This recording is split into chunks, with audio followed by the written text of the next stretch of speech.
ನಮಸ್ತೆ ಎಲ್ರಿಗೂ, welcome back to my YouTube channel. I hope ಎಲ್ಲರೂ ಚೆನ್ನಾಗಿದ್ದೀರಾ ಅಂತ ಅಂದ್ಕೊಂಡಿದ್ದೀನಿ. ನಾನು ಕೂಡ ತುಂಬ ಚೆನ್ನಾಗಿದ್ದೀನಿ. ಸೊ ಇವತ್ತು ಏನು ಮಾಡ್ತಾಯಿದ್ದೀನಿ ಅಂದರೆ, ಮಕ್ಕಳಿಗೆ ತುಂಬ ಕೆಮ್ಮು ನೆಗಡಿ ಆದಾಗ ಈ ರೆಸಿಪಿನ ಟ್ರೈ ಮಾಡ್ಬೋದು. ಈ ಕಷಾಯನ ಟ್ರೈ ಮಾಡ್ಬೋದು. ಮತ್ತು ದೊಡ್ಡವರು ಸಹ ಇದನ್ನು ಕುಡಿಬೋದು.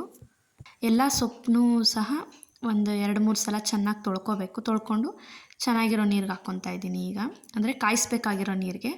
ಸೊ ಅದಕ್ಕೆ ಫಸ್ಟು ತುಳಸಿ ಸೊಪ್ಪು, ಅದಾದಮೇಲೆ ವಿಳೆದೆಲೆ ಎಷ್ಟಿರುತ್ತೋ ಅಷ್ಟು ಹಾಕ್ಕೊಳ್ಳಿ. ಆಮೇಲೆ ತುಂಬೆ ಸೊಪ್ಪು ಸಿಕ್ಕಿದ್ರೆ ಹಾಕ್ಕೊಳ್ಳಿ, ಇಲ್ಲಾಂದರೆ ಸ್ಕಿಪ್ ಮಾಡ್ಕೋಬೋದು. ನನಗೆ ಸಿಕ್ಕಿತ್ತು, ಸೊ ಹಾಗಾಗಿ ಹಾಕ್ಕೊತಾ ಇದ್ದೀನಿ. ಮತ್ತು ಇದು ಬಂದು ಮಳೆಕಾಳಿನ ಸೊಪ್ಪು ಅಂತಾರೆ.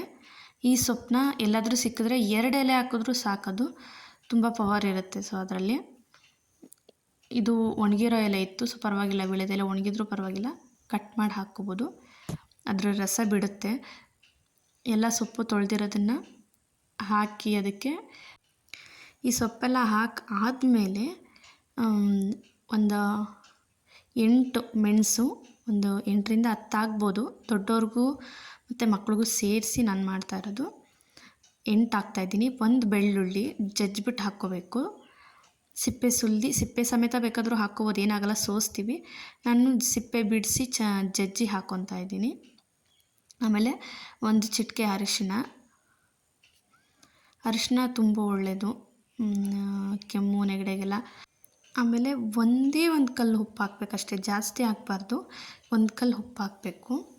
ಅದು ಸೊಪ್ಪೆಲ್ಲ ಹಾಕಿರ್ತೀವಿ, ಏನೇನು ಹಾಕಿರ್ತೀವೋ ಅದನ್ನು ಗ್ಯಾಸ್ ಹಚ್ಚಿ ಸಣ್ಣ ಉರಿ ಮಾಡಬೇಕು. ಗ್ಯಾಸ್ನ ಫುಲ್ಲು ಲೋ ಫ್ಲೇಮಲ್ಲಿಟ್ಟು ಬಿಟ್ಬಿಡ್ಬೇಕು. ಅದನ್ನು ಒಂದು 15 ನಿಮಿಷ ಬಿಡಬೇಕು. ನಾವು ಹಾಕಿರೋ ನೀರು ಅದು ಕಾಲು ಭಾಗ, ಅಂದರೆ ಅರ್ಧ ಹಾಕಿದರೆ ಅದು ಇನ್ನು ಅರ್ಧ ಆಗಿರಬೇಕು. ಆ ರೀತಿ ಚೆನ್ನಾಗಿ ಕುದ್ದು ಅದು ರಸ ಬಿಡಬೇಕು. ಆ ರಸಕ್ಕೆ ನೀವು ಹಾಲು ಬೇಕಾದರೂ ಹಾಗೆ ಕೊಡ್ಬೋದು ಮಕ್ಕಳಿಗೆ. ಸೊ ಹಾಗೆ ಬೇಕಾದರೂ ಕುಡಿಯೋಕ್ಕೆ ಕೊಡ್ಬೋದು. ನಾನು ದೊಡ್ಡ ಮಗನಿಗೆ ಮಾತ್ರ ಹಾಗೆ ಕೊಡ್ತೀನಿ. 1 ವರ್ಷದ ಪಾಪಗೆ ಮಾತ್ರ ಸ್ವಲ್ಪ ಹಾಲು ಮಿಕ್ಸ್ ಮಾಡಿ 1-2 ಒಳ್ಳೆ ಕೊಡ್ತೀನಿ. ದಿನಕ್ಕೆ ಒಂದು 2 ಟೈಮು, ಇಲ್ಲಾಂದರೆ ವಾರದಲ್ಲಿ ಒಂದು 3 ಸಲ ಈ ಥರ ಮಾಡಿದ್ರೆ ಸಾಕು. ಚಳಿಗಾಲ ಮಳೆಗಾಲದಲ್ಲಿ ಇದನ್ನು ಕುಡಿಯೋದ್ರಿಂದ ಮಕ್ಕಳ ಇಮ್ಯುನಿಟಿ ಪವರ್ ಚೆನ್ನಾಗಿರುತ್ತೆ. ಮತ್ತು ಸಬ್ಸ್ಕ್ರೈಬ್ ಮಾಡ್ಕೊಳೋದನ್ನು ಮರಿಬೇಡಿ.